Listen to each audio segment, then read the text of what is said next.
மேல இருக்கிற அந்த பதிவை கொஞ்சம் பாருங்களேன். அக்கா, என்னக்கா இப்படி ஊத்திக்கிட்டு இருக்க? எங்க வீட்டுக்காரர் மாலை போட்டிருக்காப்புல, சாமி இங்கிட்டு தான் போயிட்டு வரும், அதெல்லாம் மிதிச்சு போகணும். சரி அப்படி ஊத்தி இருக்கலாம்ல. அதுக்குன்னு நான் கருத்திங்காமல இருக்க முடியும்? உங்க வீட்டுக்காரர் மாலை போட்டோன்னா அப்படியே சாமி ஆயிடுவாராக்கு. பிடிக்கலன்னா வேற வீட்டை பார்த்துட்டு போடி. அஸ்மா, எங்க கடை கிளம்பிட்டியா? என்னக்கா விரத சாப்பாடு ரெடி ஆயிடுச்சா? மதியம் சாப்பிட வந்துருவாங்கக்கா. வா சாப்பிடலாம். அப்புறம் நான் கேட்க நினைச்சேன், ஃபர்ஸ்ட்லாம் நம்ம வீட்டுல பிரியாணியா மணக்கும், என்ன அந்த வாடையே வர மாட்டேங்குது? ஒரே காம்பவுண்ட்ல இருக்காங்கக்கா. உங்க வீட்டுக்காரர் வேற மாலை போட்டிருக்காரு, அதனால நான்வெஜ் சமைக்க சங்கட்டமா இருக்குங்கக்கா. அண்ணன் மலைக்கு போயிட்டு வந்ததுக்கு அப்புறம் எடுத்துக்கலான்ட்டு எங்க வீட்டுக்காரர் சொல்லிட்டாருங்கக்கா. அஸ்மா, உங்களை நினைக்கையில எனக்கு ரொம்ப பெருமையா இருக்கு அஸ்மா. அக்கா, சாமின்னா எல்லாத்துக்கும் ஒண்ணுதானங்கக்கா.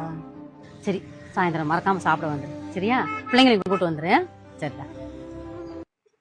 இது என்னன்னு பாத்தீங்கன்னா, நம்ம பக்கத்துல இருக்கிற நம்ம சொந்தங்கள் நம்ம பக்தியை பத்தியும் புரியாது, நம்மளை பத்தியும் புரிஞ்சுக்காதுங்க.